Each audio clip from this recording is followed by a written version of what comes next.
Welcome to the fascinating world of macro photography. Today, we're going to explore how to see the unseen and capture the tiny details that most people simply walk past. The heart of macro begins with optics.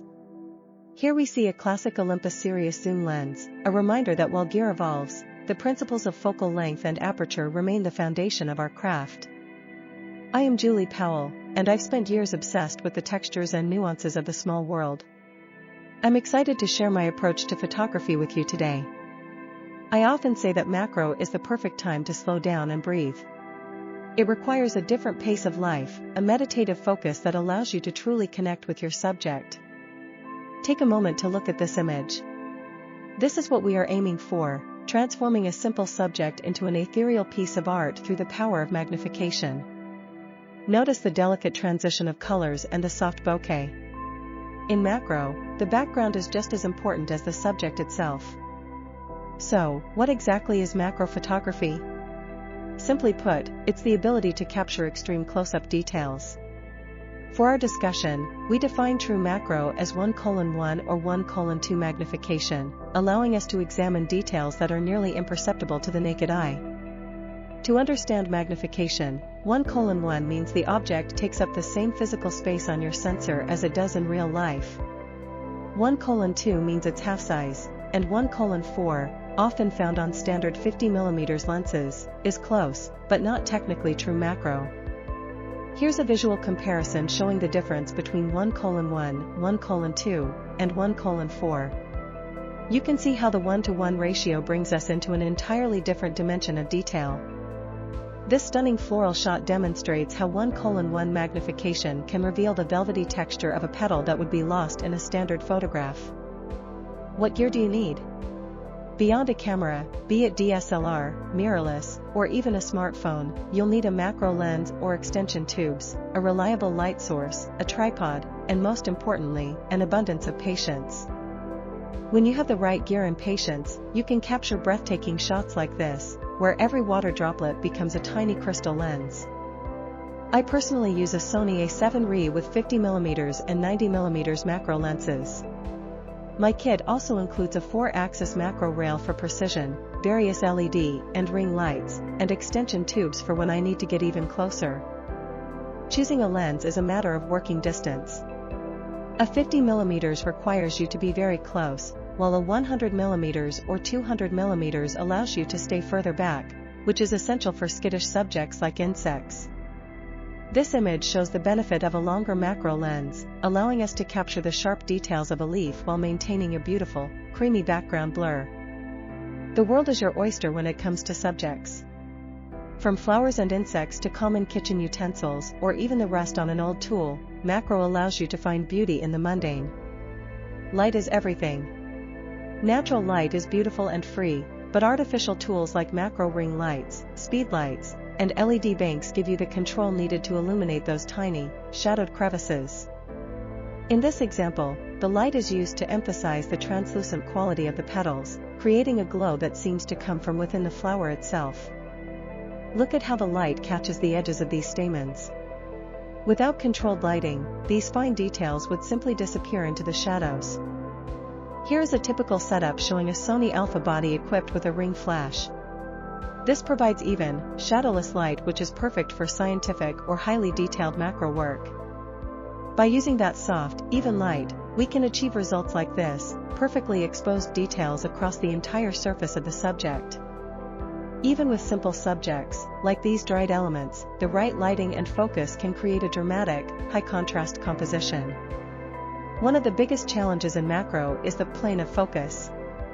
Because we are so close, the area that is actually in sharp focus is incredibly thin, sometimes just a fraction of a millimeter. This leads us to depth of field.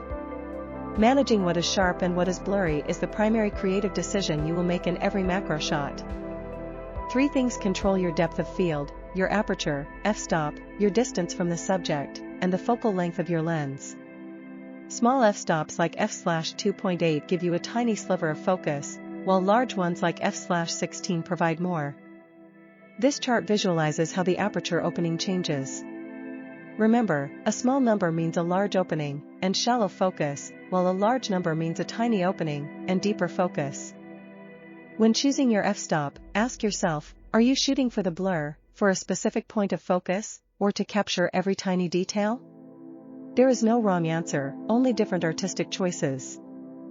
Of course, you must balance the exposure triangle. As you close your aperture to get more depth of field, you'll need to compensate by increasing your ISO or slowing down your shutter speed.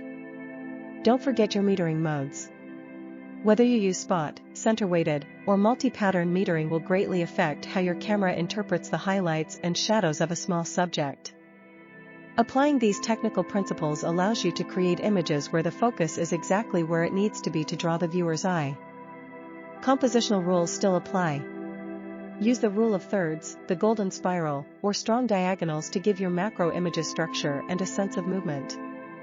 In this shot, the diagonal line of the stem guides the viewer's eye through the frame, creating a more dynamic and engaging image. If you aren't ready to invest in a dedicated macro lens, extension tubes are a fantastic, budget-friendly alternative.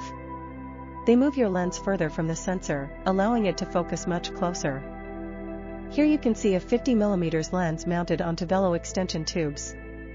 This setup can turn a standard prime lens into a very capable macro tool. Let's look at the comparison. The top is a standard 50mm. By adding a 16mm tube, and then both 10mm and 16mm tubes, you can see how much closer we can get to the subject. This level of magnification, achieved with extension tubes, allows us to see the intricate patterns on the wings of an insect that would be invisible in a normal photo. A common question is, auto or manual focus? In macro, manual focus is often preferred because the camera's autofocus can struggle with the extremely shallow depth of field.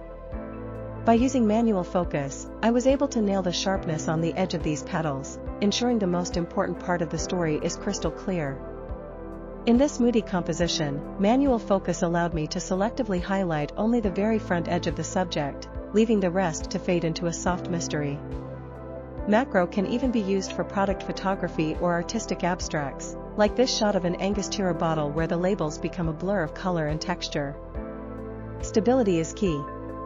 Tripods, clamps, to hold subjects still, and even bean bags are essential for preventing camera shake, especially when using slow shutter speeds. When your camera is perfectly still, you can capture the absolute stillness and sharp geometry found in nature, like the spines of this cactus. Notice how the stability of a tripod allows for a sharp focus on the delicate textures here, contrasting against the soft, out-of-focus background. Even with movement in the frame, a solid base ensures that the stationary parts of your subject remain tack-sharp.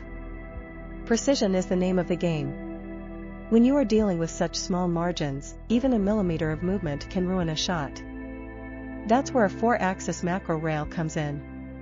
Instead of turning the focus ring, you move the entire camera back and forth in tiny increments to find the perfect focus point. Using a rail allowed me to precisely stack the focus on this intricate subject, ensuring the details remain sharp across the desired plane. Post-processing is the final step. Using tools like Lightroom, I apply my Macro Magic presets to enhance the textures, adjust the white balance, and bring out the soul of the image. Here you can see my workflow in Lightroom Classic. I focus on presence, texture and clarity, to make sure those tiny details we worked so hard to capture really pop. Thank you for joining me. You can find more of my work at juliepowellphotography.com or follow me on social media.